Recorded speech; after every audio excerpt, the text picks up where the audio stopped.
इस particular video में mock test से रिलेटेड आपकी क्या स्ट्रेटजी होनी चाहिए। तो मैं एक वीडियो बनाया था आज से 1 महीने पहले कि लास्ट 90 डेज़ की आपकी क्या स्ट्रेटजी होनी चाहिए प्रीलिम्स से रिलेटेड।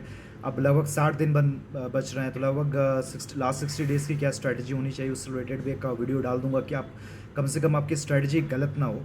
और उसके अलावा जो टेस्ट पेपर से रिलेटेड इस पर्टिकुलर वीडियो में मैंने बताया था आपको लगभग लगभग 50 टेस्ट देने हैं अगर आपका ये फर्स्ट सेकेंड अटेम्प्ट है तो उसमें आप जो किसी भी आप कोई भी एक कोचिंग का अगर फॉलो करेंगे तो पूरा टेस्ट मॉड्यूल तो उसमें 35 टेस्ट होते हैं। उस 35 टेस्ट में लगभग 20 आपका सेक्शनल होता है, 15 लगभग फुल लेंथ होता है।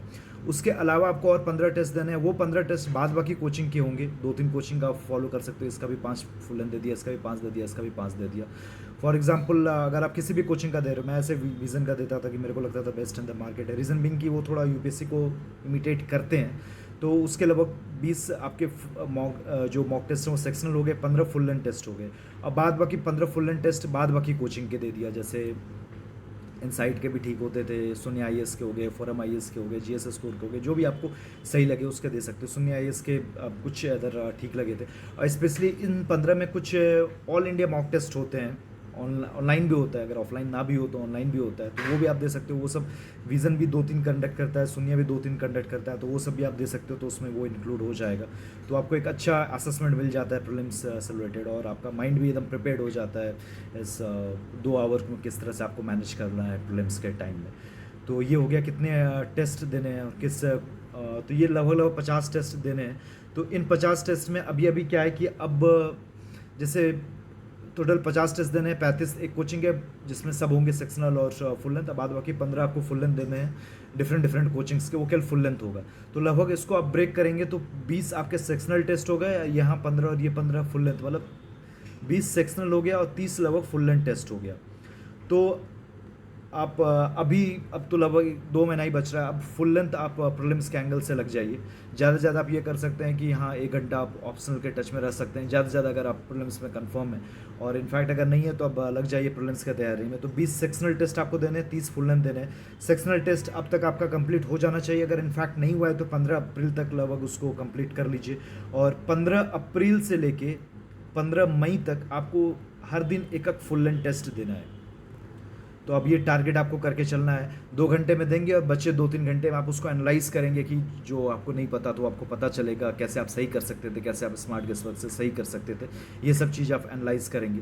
तो कितने टेस्ट पेपर करने हैं तो बता दिया, लगभग 50 के आसपास। कौन से कोचिंग का है तो लगभग लगभग मैंने बता दिया। और फिर आपको कुछ और अच्छा लगता है तो वो भी आप फॉलो कर सकते हैं। और एनालाइज कैसे करना है, तो जैसे आप 2 घंटे में आप टेस्ट पेपर दिए ना, उसके बाद एनालाइज करते समय आपको ये भी देखना है कि जैसे आप एनालाइज कर रहे हैं तो आप उसमें ये भी देखेंगे कि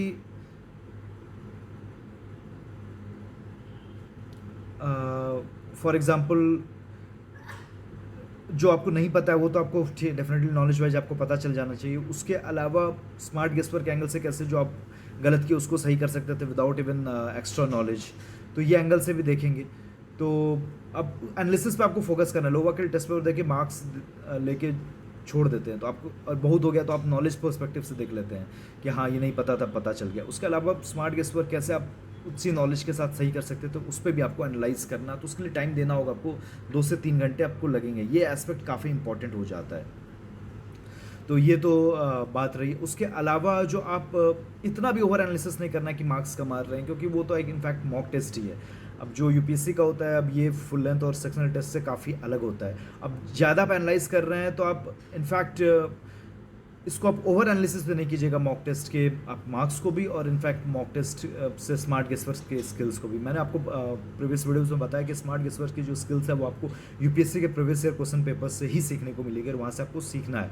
और 2013 से लेकर 2022 तक ये 10 साल के पेपर आपके फिंगर टिप्स पे होने चाहिए, ना कि नॉलेज वाइज, बल्कि जिस एरिया से पूछा गया है या फिर जो स्मार्ट गेसवर्क यूज़ हो सकती है। 16 से 22 तक मैंने वीडियो बना दिया है। 16 पे लोग कंप्लेन कर रहे थे कि कुछ कुछ सवाल 2 पार्ट में मैंने बनाया था तो कॉमन है, कंप्लीट वीडियो नहीं है, तो मैंने 2016 की कंप्लीट वीडियो भी डाल दी है, और 2013, 14, 15 की भी डाल दूंगा। पीटी 365 का भी डिस्कशन मैं डाल दूंगा।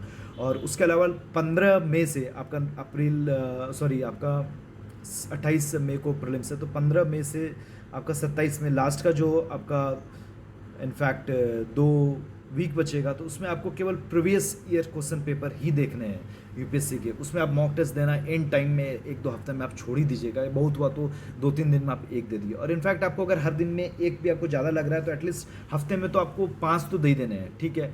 आप डिपेंडिंग ऑन द रिवीजन कि आप 12 घंटा पढ़ रहे हैं तो 4 घंटा में आप मॉक टेस्ट देके उसको आप एनालाइज करोगे। अब बच्चे आप 6-7 घंटा में आप जो आपका रिवीजन का शेड्यूल चल रहा है तो आप उसको चलाओगे। तो ये आपको फॉलो करना है।